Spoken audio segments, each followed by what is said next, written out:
সুরমা নদীতে একটি সেতুর অভাবে দুর্ভোগে সুনামগঞ্জের জামালগঞ্জ উপজেলার হাজারো মানুষ প্রতিদিন ঝুঁকি নিয়ে নৌকায় নদী পারাপার করছে স্থানীয়রা। এতে প্রায়ই ঘটছে ছোট বড় দুর্ঘটনা। তবে সেতু নির্মাণে উদ্যোগ নেওয়া হয়েছে বলে জানিয়েছে এলজিইডি কর্তৃপক্ষ। সুনামগঞ্জ প্রতিনিধি কুলেন্দ্র শেখর দাসের তথ্যে বিস্তারিত জানাচ্ছেন শারমিন স্বর্ণা। ৬ ইউনিয়ন নিয়ে গঠিত জামালগঞ্জ উপজেলা, জনসংখ্যা ২ লাখেরও বেশি।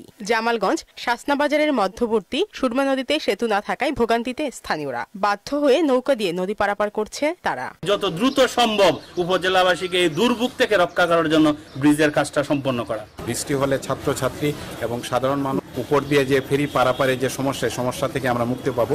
ফেরি পারাপারে নৌকায় চলাচলে স্কুল ছাত্র ছাত্রী এরাই দিয়ে আমরা খুব বেশি এই আতঙ্ক থাকে।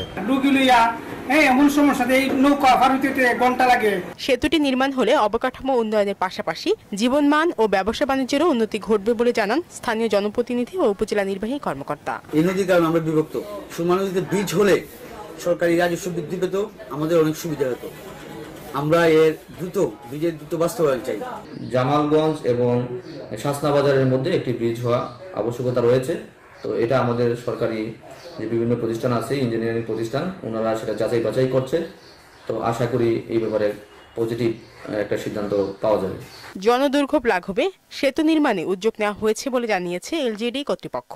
ইতিমধ্যেই ব্রিজের ডিজাইন কার্যক্রম চলতেছে। দৈর্ঘ্য অ্যাপ্রোচ সহ 1210 মিটার নির্ধারণ করা হয়েছে।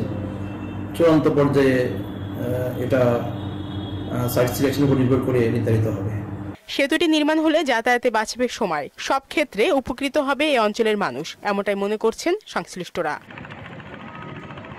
শারমিন স্বর্ণা, মোহনা সংবাদ।